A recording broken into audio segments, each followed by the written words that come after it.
Hello friends, welcome to my channel. Today I'm going to be reading Mady, the Playtime Fairy, written by Daisy Meadows. Let's start. In this video I'll be reading chapter 1, Temper Tantrums. I've never seen such beautiful toys, gasped Rachel Walker, gazing around with wide eyes. I can imagine the princes and princesses playing with them long ago, agreed her best friend, Kirsty Tate, dreamily. The girls were standing in the royal nursery at the top of Golden Palace, where they were staying for a special kids' week. The other children were already kneeling down beside the toys, choosing what they wanted to play with. There was a model steam engine that ran along a track around the room, a large jar full of swirly glass marbles, and a box filled with skittles and wooden spinning tops.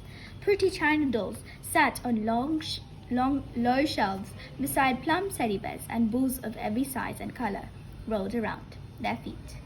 "Oh, Rachel, look!" cried Kirsty. On a low table in one corner of the room stood an exact miniature copy of Golden Palace. It had the same gleaming white stone walls and golden turrets. Tiny flags fluttered from the balconies. Rachel and Kirsty carefully opened the front door to look inside. The rooms were exactly the same as those in the real palace, with thick carpets and plush furniture.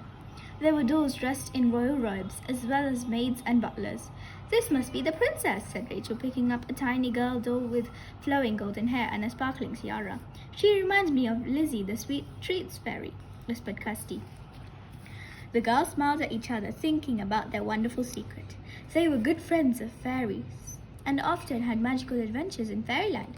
Since they had arrived at Golden Palace, they had been helping the princess fairies to find their tiaras, which Jack Frost and his naughty goblins had stolen.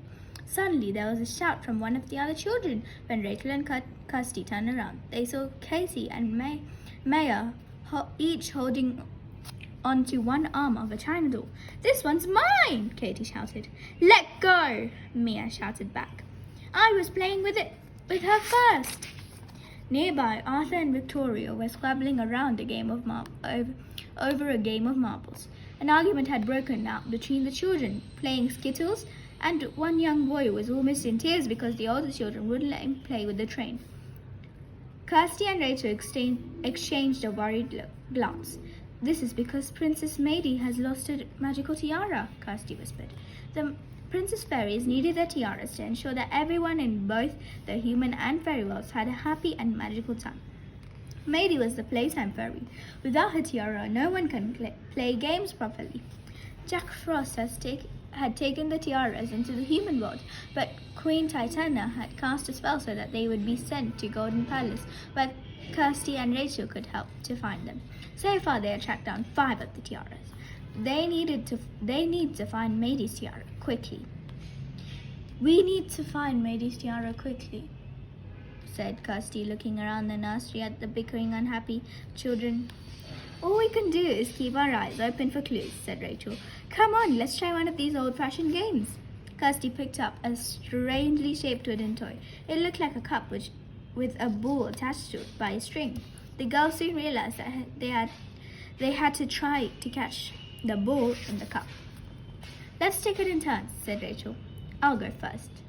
Suddenly, Kirsty felt her forehead crease into a frown. "Why should you go first?" she asked. "I chose the game."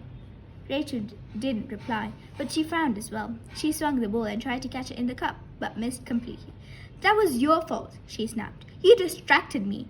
"I should have gone first," said Kirsty crossly. "It's not fair." Suddenly, Rachel dropped the toy and the girls stared at each other, horrified. "We never argue," said Kirsty, her voice trembling a little. "What's wrong?" "It must be because of the missing tiara," said Rachel. Even we can't play together properly." "I'm sorry," said Kirsty. "I didn't mean to argue with you." "Neither did I," said Rachel. "I'm sorry too." Just then, Kirsty noticed something out of the corner of her eye. "Rachel, look, there's a light inside the little palace," she exclaimed. "Who could that be?" This is chapter 2. I'll meet you in the next video.